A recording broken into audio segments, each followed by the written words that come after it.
لاکھوں مسلمانوں نے ہندوستان میں اپنے گھر بار کو چھوڑا اور اس زمانے میں کروڑوں روپے کی جائیدادیں وہاں پر چھوڑ دی اور پاکستان آئے.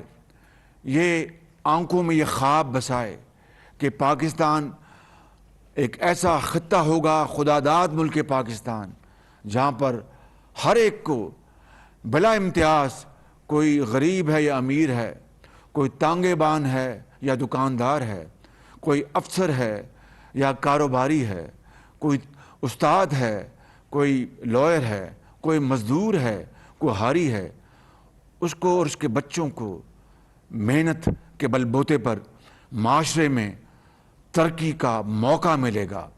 میرٹ اور محنت، امانت اور دیانت سکہ رائج الوقت ہوگا، لیکن میرے بھائی اور بہنوں، مجھ سمیت سب اس میں شامل ہیں کہ 75 سال گزرنے کے باوجود ابھی تک وہ خواب شرمندہ تعبیر نہیں ہو سکا. لیکن اس کا مطلب یہ نہیں ہے کہ ہم اب روتے دھوتے رہیں. اس کا مطلب یہ نہیں ہے کہ اب ہم ماتم کریں. اس کا مطلب یہ نہیں ہے کہ ہم ہمت ہار جائیں.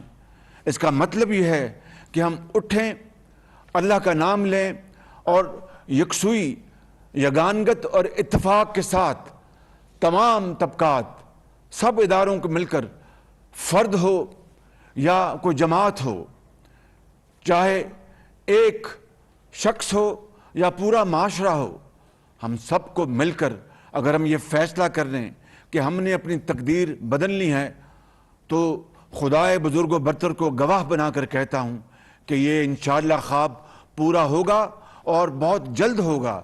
لیکن اس کے لیے جس طرح میں نے ابھی عرض کی ہے، قربانی دینی پڑے گی، اظہار کا جذبہ ہوگا، انصار مدینہ کی یاد تازہ کرنی ہوگی اور سب کو روکھی سوکھی مل کر کھانی ہوگی، کیونکہ مشکل کے بعد آسانی آتی ہے. کبھی پھول کانٹوں کے بغیر پیدا نہیں ہوتا.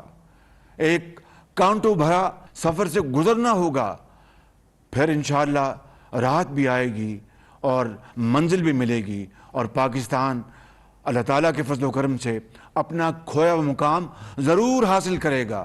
لیکن شرط اول یہ ہے کہ محنت، محنت اور محنت.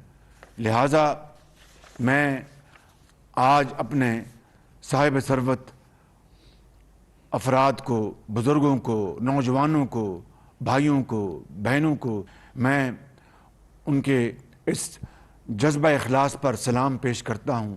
اور آج سخاوت کے حوالے سے ان کے اس کردار پر میں ان کو مبارکباد پیش کرتا ہوں کہ اس غیر معمولی حالات میں وہ احساس کرتے ہوئے اور صدق کے دل کے ساتھ آگے بڑھیں گے. اس غریب قوم کی تقدیر بدلنے کے لیے جو وسائل مہیا کریں گے، تو یہ قوم ہمیشہ اس بہت اعلیٰ مثال کو یاد رکھے گی.